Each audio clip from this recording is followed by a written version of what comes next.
Somos salud. Mindalia.com. Somos espiritualidad. Mindalia.com. Somos conciencia. Mindalia.com. Mindalia.com. Somos la comunidad de la nueva consciencia.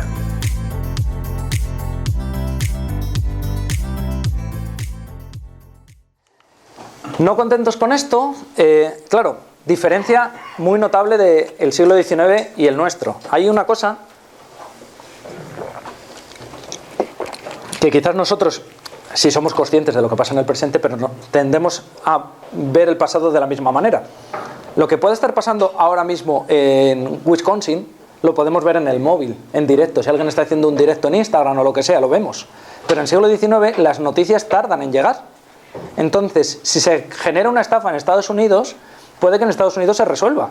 Pero hasta que llega la solución a Francia, han pasado unos meses en los que le dan juego al estafador.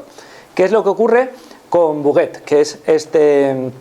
Por cierto, yo pronuncio fatal francés, menos mal que está escrito, lo digo por si alguien adolece mi acento francés, lo lamento ya de primeras. Y bueno, este fotógrafo es curioso porque su idea era, claro, hay una eclosión en esa mitad del siglo XIX con la fotografía porque es relativamente fácil hacer fotos y entonces es un negocio en el que se apunta mucha gente, y si encima tú tienes creatividad suficiente, pues como había pasado con Nadar y los globos aerostáticos o otros tantos que le aplican sus conocimientos artísticos, por ejemplo, a la fotografía, pues tienes posibilidades de hacer negocio.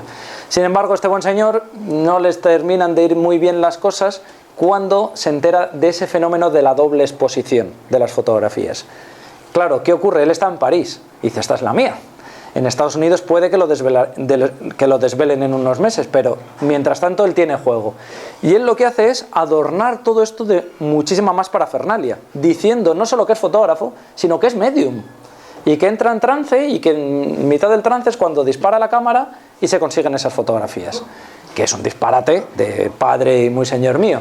De hecho, ahí le veis, esta es una imagen en la que otro personaje, otra especie de compinche, hacía como que le hacía una especie de exorcismo. Claro, el pobre fotografiado alucinaba en colores de semejante situación.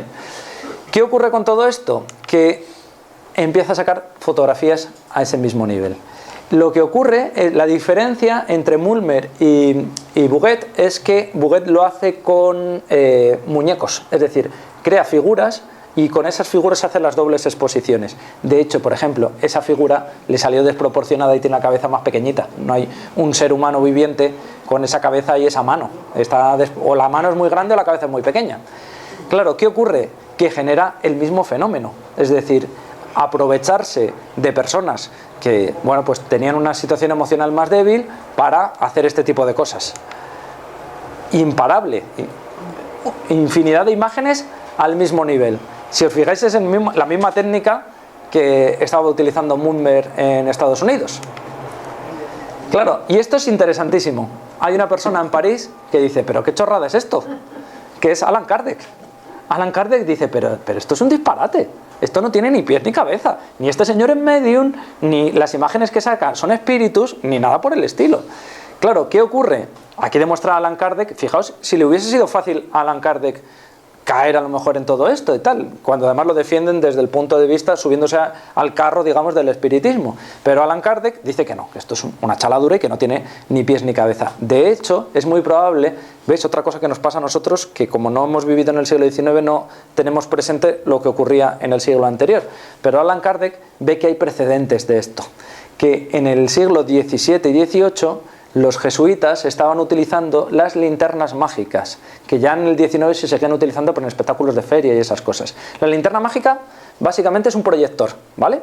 Nosotros cogemos, eran muy rudimentarios, muchas veces era simplemente una vela en la que se introducía, se ponía un cristal en esta parte, con un espejo para aumentar la luminosidad, una pequeña chimenea por donde salía el humo, y aquí, en lo que entenderíamos como el tubo del proyector, se ponían unas imágenes, por eso tiene dos ranuras, se metía un cristalito con una imagen. Entonces esa imagen se proyectaba en la pared. Claro, de hecho yo sospecho, técnicamente se le atribuye el invento de la linterna mágica a Athanasius Kircher, que es uno de los grandes jesuitas, pero Athanasius Kircher es muy probable que por contacto con los jesuitas de Madrid conociese lo que estaba haciendo Juan Espina. Juan Espina era un inquisidor que en Madrid, en el siglo XVII, se le acusa de crear fantasmas en su casa. De hecho, no muy lejos de aquí, al otro lado de la Gran Vía. ¿Qué ocurre? Que estos eran descubrimientos muy en secreto, porque claro, fascinabas a la gente. Si encima tú eras lo suficientemente hábil de, en vez de poner un cristal, poner dos y el segundo moverlo, esa figura podía mover un brazo y te podía saludar. Claro, imagínate que eso te lo proyectan. Nosotros ahora estamos curados de espanto y hemos visto muchas cosas ya, y la inteligencia artificial, y hemos visto miles de cosas, pero en el siglo XIX la gente le daban, no voy a decir que un infarto, pero que entraban en pánico cuando veían estas cosas, lógicamente. ¿Qué ocurre? Que los jesuitas utilizan, bueno, jesuitas y otros tantos manipuladores, utilizan estas imágenes no para proyectar imágenes de, pues mirad, esto es un rinoceronte, esto es tal, y que la gente aprenda. No, lo que se utiliza al principio es, esto es el infierno, esto es el purgatorio, la gente moviéndose, las llamas humeando en el purgatorio. Claro, la imagen era terrorífica y era un elemento de manipulación de masas maravilloso para los sermones y este tipo de cosas. Por eso una de las primeras imágenes que se proyecta son cosas monstruosas del demonio y esas cosas así. Por lo tanto, Allan Kardec, que es una persona formada, dice, señores, esto de las fotografías de los espíritus es una manipulación de tomo y lomo. Claro, ¿qué ocurre? Que esto empieza a generar mucho sensacionalismo en París, porque claro, si tú has pagado por una foto en la que sales con un espíritu y sales, luego fardas de esa foto, no la subes al estado de WhatsApp porque no tienes WhatsApp, pero si no la subirían, claro. ¿Qué ocurre con todo esto? Pues que empieza a hacerse muy famoso este mismo fotógrafo, Bouguet. ¿Qué ocurre con Bouguet?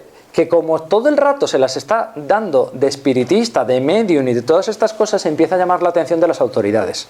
En ese momento tenemos que situarnos más o menos en el gobierno de Napoleón III. Claro, los movimientos políticos estaban muy controlados y al espiritismo se le empieza a vincular con movimientos del socialismo.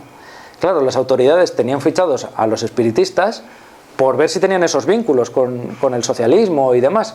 Y claro, por eso hay muchos espiritistas muy discretos en esa época, que no dicen abiertamente que son espiritistas y tal.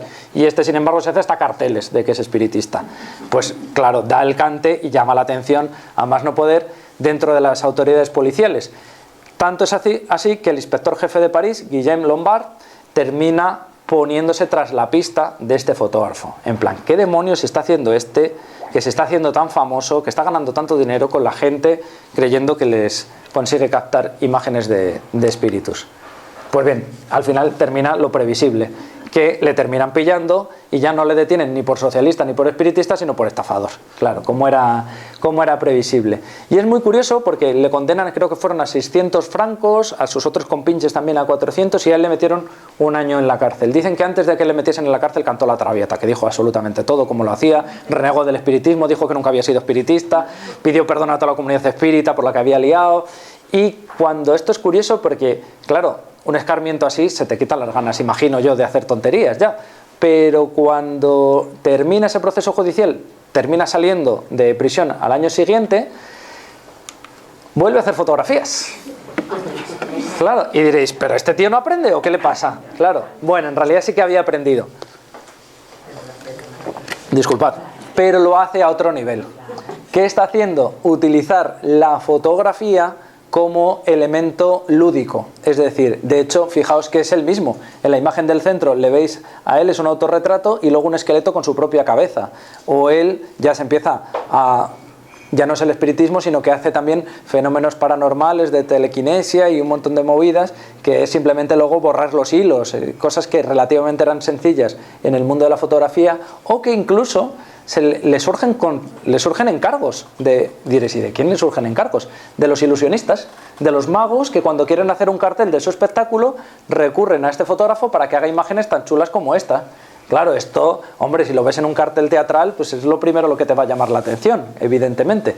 Que ya no es ilegítimo, porque ya es a las claras una manipulación. Pero habría gente que se lo seguiría creyendo, evidentemente, insisto, por la mentalidad que se tenía en ese momento. Claro, Paralelamente, justo por la época en la que están deteniendo a Bouguet, en Estados Unidos ocurre otro fenómeno curiosísimo, que en principio nada tendría que ver con el espiritismo. Esto no lo vais a ver en los artículos que hay publicados a propósito de la fotografía de fantasmas y demás. Nunca se menciona a Muybridge. Edward Muybridge es un fotógrafo estadounidense que hace un gran descubrimiento.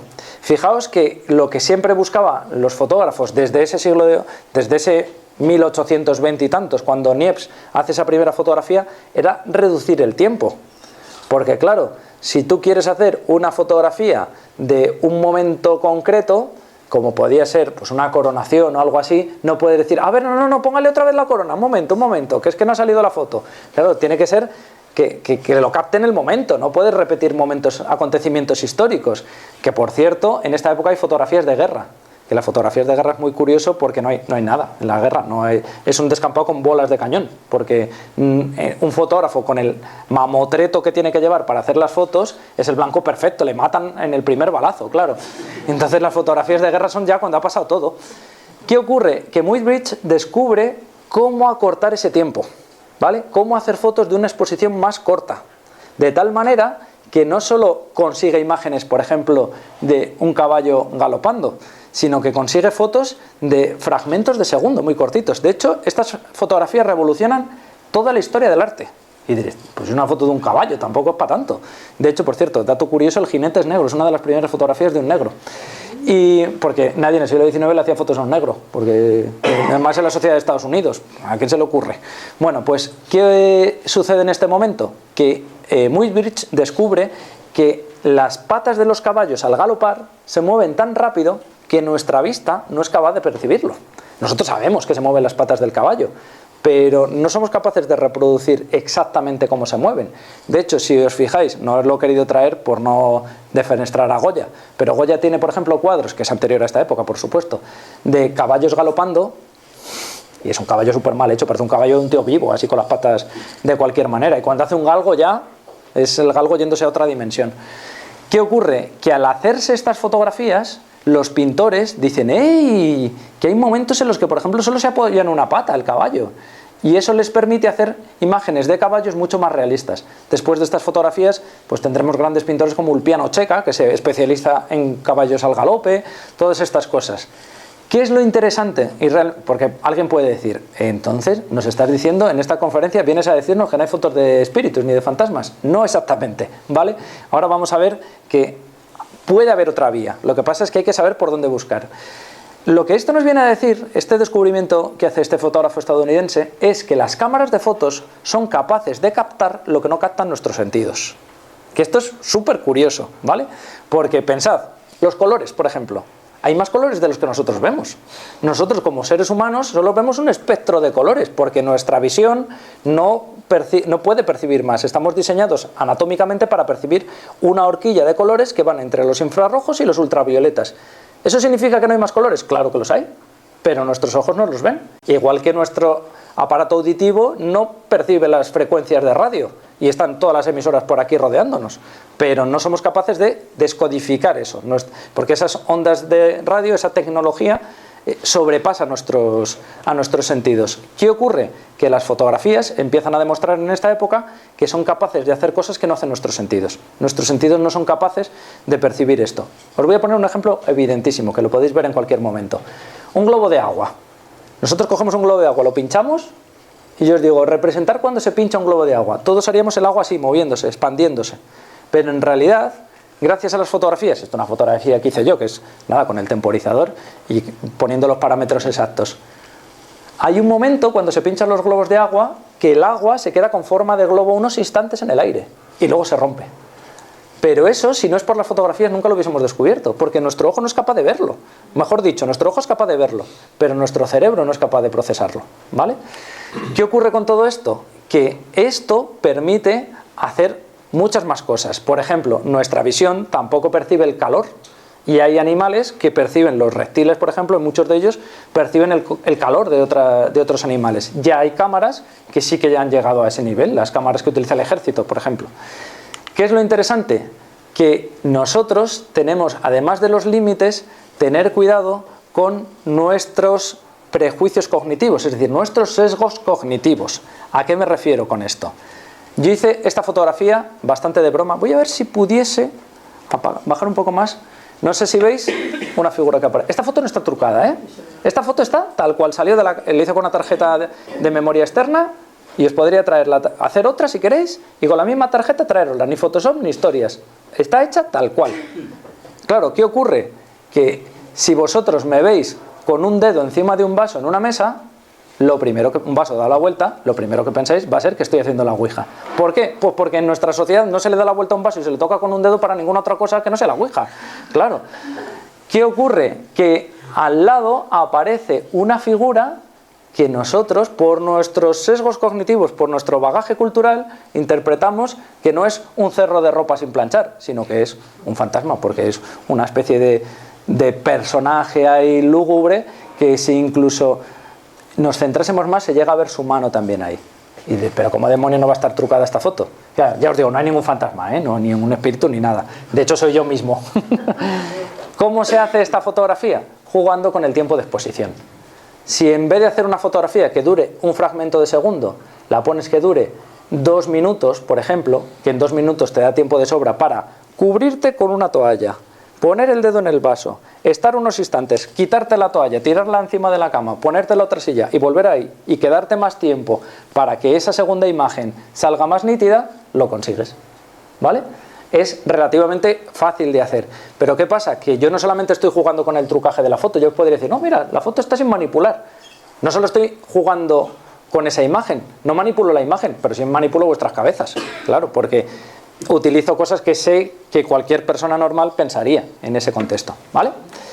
Claro, esos sesgos cognitivos están en todo, todo el rato, en las noticias, en los libros que leemos, en cualquier cosa, en la historia del arte que conocemos. Todo está condicionado por nuestro propio bagaje, por fenómenos que son inherentes a todos los seres humanos. Por ejemplo, un sesgo cognitivo muy tonto y que lo veréis en muchas personas, es, por ejemplo, en las teorías de la conspiración, pensar que todo el mundo está engañado menos esa persona. Tampoco está trucada. Hay una parte que yo no sé explicar, ¿vale? De esta imagen. Esta imagen se tomó en el año 2006.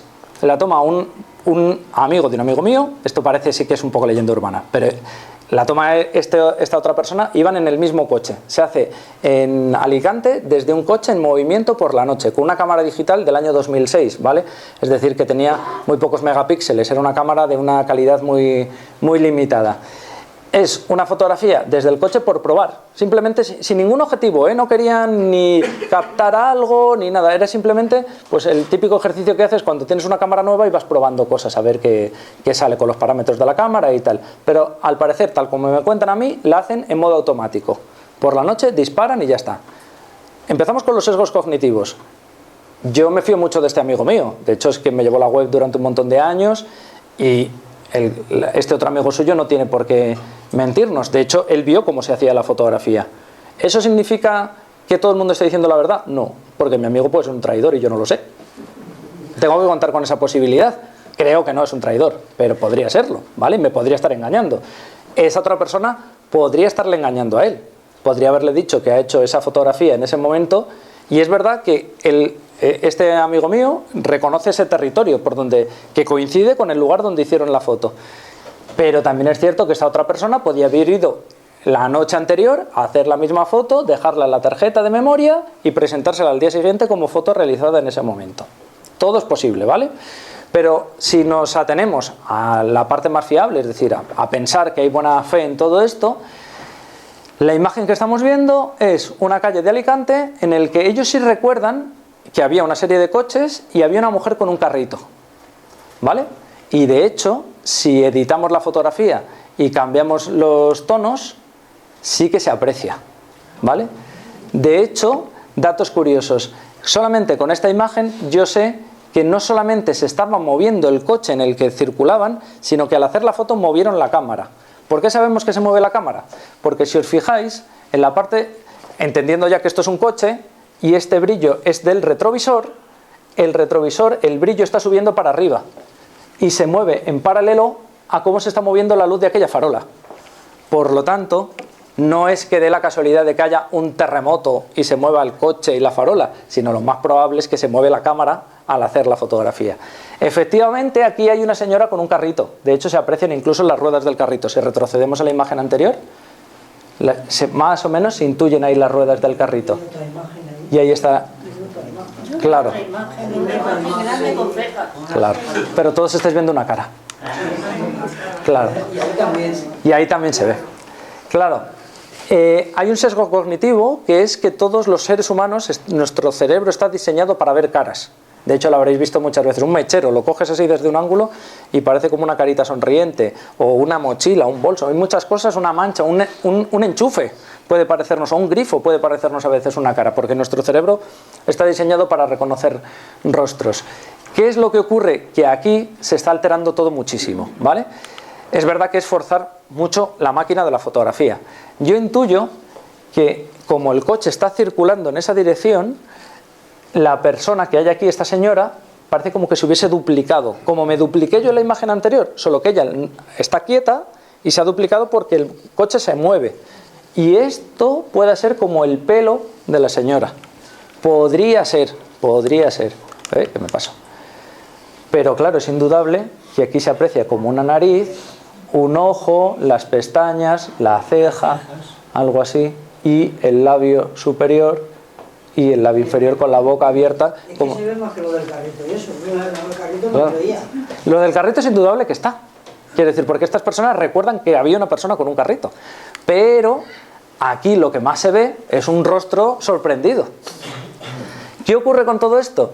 Pues que tenemos varias posibilidades que descartar primero. Es decir, aquí nosotros lo que tenemos que buscar es la verdad, no lo que nos interese. A mí me encantaría que fuese un espíritu, me encantaría. No habría cosa que más gusto me diese que decir un fantasma, de manera indudable. Pero no lo puedo demostrar, porque, claro, hay una serie de elementos que me hacen pensar, me hacen desconfiar. Que mi amigo me pueda traicionar, que el otro le esté traicionando a mi amigo, que hubiese un graffiti en la pared del fondo, no lo sabemos. De hecho, en aquella época, fijaos si esto es curioso, si hubiese estado desarrollado Google Maps mucho más de lo que, como está ahora, por ejemplo, si me hubiese dicho la ubicación, hubiese visto la imagen de esa calle sin moverme de mi casa y hubiese identificado qué contexto era este. Pero ellos ya, de hecho, esta imagen desde el 2006 yo la tenía guardada como oro en paño. Cuando la semana pasada estaba preparando la conferencia y se lo dije a este amigo, dijo, pero todavía guardas esa imagen, pero tú estás chalado. Y él ya ni se acordaba. Y digo, pero tú te acuerdas de la calle. Y dice, ¿cómo voy a acordar yo ya de la calle ni nada? Sí se acordaba de lo del carrito y tal, pero no recordaba si, por ejemplo, habría o no un graffiti. Pero ¿qué es lo interesante? ¿Y a dónde quiero ir a parar con todo esto? Que aquí lo que estamos viendo es que estamos haciendo todo lo peor que se podría hacer con una cámara. Hacer una foto en movimiento, hacer una foto de noche con poca luz, hacer una foto a un contexto donde hay muchas luces y encima sin tener la máquina quieta sino que la mueves. Claro, estás, digamos que, apretándole demasiado las tuercas a la cámara y por eso hace cosas raras. ¿Qué ocurre? Que a lo mejor en esas cosas raras es donde hay cosas por descubrir todavía. Es decir, que no está todo dicho en el mundo de la fotografía, ni en casi nada, diría yo. Pero ¿qué ocurre? Que tenemos que analizarlo desde ese punto de vista. Es decir, si queremos captar cosas que sobrepasen a nuestros sentidos, porque lo que es evidente es que de existir los espíritus están más allá de nuestro mundo conocible a través de los sentidos, tendremos que utilizar la tecnología en esa dirección, pero no dejarnos llevar por fallos que puedan tener las cámaras, por todas estas cosas, para saciar las mías, las ansias de descubrir este tipo de cosas. Así que quién sabe si en un futuro, tal como van evolucionando la tecnología, sí que se puedan captar. Nadie hace 30 años diría que una cámara de vídeo, ya no de foto, de vídeo podía captar el calor, y ya las tenemos. Así que quién sabe lo que va a pasar dentro de 30 años con las cámaras de fotos. Así que nada más, muchísimas gracias a todos.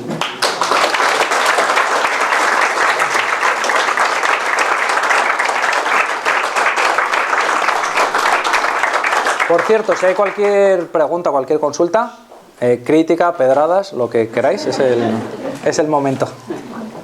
De todas formas hay una manera ya de hacer fotos que vas moviéndote y sales de la misma foto en 2 cuartos. Claro, las panorámicas. Las panorámicas, así. Claro, ahí lo tienes. Eso es y de hecho, hay muchas fotografías que vosotros lo habéis podido percibir.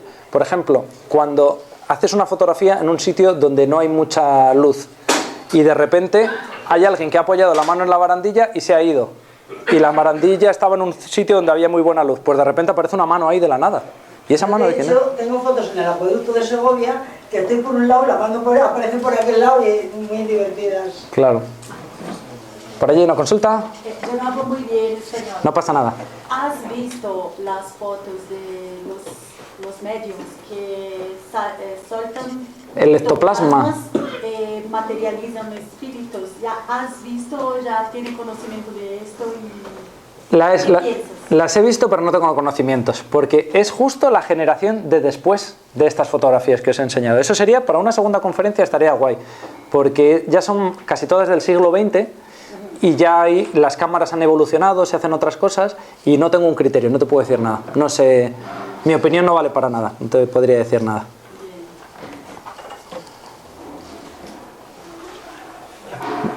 Más preguntas aquí. En la película los otros ponen las fotografías estas Claro. de los difuntos. Exacto, sí. A mí me llamó la atención eso. Sí, yo creo que el mundo de la fotografía mortuoria se hizo muy famoso a raíz de esa peli. Sí. De hecho, uno de los mayores, y si no el mayor coleccionista de fotografías funerarias es Carlos Areces, que es un artista, que es cantante, hace muchas cosas, y creo que él mismo reconoció que lo descubrió precisamente en esta película, con la película de los otros, sí. Es una película ahora que se llama Los Muertos. Ah, es verdad, una serie, ¿no? Algo así. ¿O es película? Eso es. Ah, qué curioso. A ver, que no la he visto, es que como no me da la vida para mucho ya. ¿Los ejemplos que has puesto serían paridolias? Esto último sí, claro. Es que las pareidolias tienen mucho que ver con los sesgos cognitivos. De ver imágenes donde, por ejemplo, voy a poner un ejemplo un poco bestia. ¿Por qué hay personas que en una tostada, en un montón de cosas, ven la imagen de Jesús y no ven al Che Guevara? Porque podría ser el Che Guevara, porque es un hombre joven así con barba. Claro, pero todo el mundo dice, no, es Jesús. ¿Por qué? Pues porque ningún seguidor del Che Guevara, en sus planteamientos, está que el Che Guevara se manifieste paranormalmente. Pero en el ámbito cristiano sí encaja ese pensamiento, ¿vale? ¿O por qué no dicen, pues se me ha aparecido Hércules? No, claro, no se te puede aparecer Hércules porque no hay ningún relato histórico que diga que Hércules se manifestaba de esa manera. Jesús sí, hay relatos que aparece milagrosamente, ese tipo de cosas, pero por eso os digo que las pareidolias tienen mucho que ver con los sesgos cognitivos. Nosotros vemos, ¿qué os diría yo? Eso pasa mucho con los niños, por ejemplo. Hay imágenes muy difusas que un adulto puede ver una pareja y un niño ve unos delfines, porque su mente está más pensando en animales que en una pareja. Más luego cosas culturales de cada país, de cada cosa. Nosotros vemos cosas que eso se entiende muy bien, por ejemplo, con las marcas, cuando hacen lettering, cuando hacen tipografías, que es una tipografía estupenda, hasta que tienen que abrir una sede en Emiratos Árabes. Entonces ya las letras no te sirven para nada. Tienes que contratar a otro diseñador para que haga un juego parecido a todo esto, claro. No sé si hay más consultas, más comentarios que queráis hacer. Vía libre, total, que a mí no me importa. ¿Y la transcomunicación instrumental? Eso ya sí que es un mundo en el que yo no tengo ni repajolera idea. Yo, por ejemplo, con un amigo sí que grabé una voz que nosotros interpretamos que es de una mujer, no sabemos qué dice porque no se entiende muy bien, pero sí contamos las siglas, dicen na na na na na na na, y no había nadie ahí. Y de hecho, nosotros éramos adolescentes y tal, y lo hicimos de la manera más irrespetuosa que te puedas imaginar y todo esto, y nos quedamos planchadísimos. De hecho, como lo vimos en una grabadora digital, lo vimos instantáneamente, tratamos otra vez de ponernos en contacto y no respondía nadie. Pero eso está ahí. Yo, quien quiera esa grabación, se la ofrezco para que la analice y saque las conclusiones que quiera. Pero nosotros no tenemos ni idea de qué era aquello. Si yo os digo, y ahí puede ser una pareidolia auditiva, si te digo lo que nosotros pensamos que dice, ya te condiciono. Y quizás tú oigas eso ya también. Pero lo de las sílabas sí que... Porque una de las cosas que... Fíjate las conexiones tan chulas que puede haber. Desde mi punto de vista, se podría sacar mucho partido a las psicofonías, vamos a llamarle así, parafonías, como quiera, que es la inteligencia artificial, porque ya hay inteligencias artificiales a las que se les pueden dictar cosas y reconocen voz. Entonces, nosotros podemos decir, no, en esta grabación parece que dice no sé qué, pero una inteligencia artificial, que es lo más aséptico del mundo, podría interpretar lo que está diciendo. Y si ya lo pilla una inteligencia artificial, ya es un saltito más, ¿eh? Ya ahí sí que es algo más fiable, lógicamente. Así que nada más. Muchas gracias.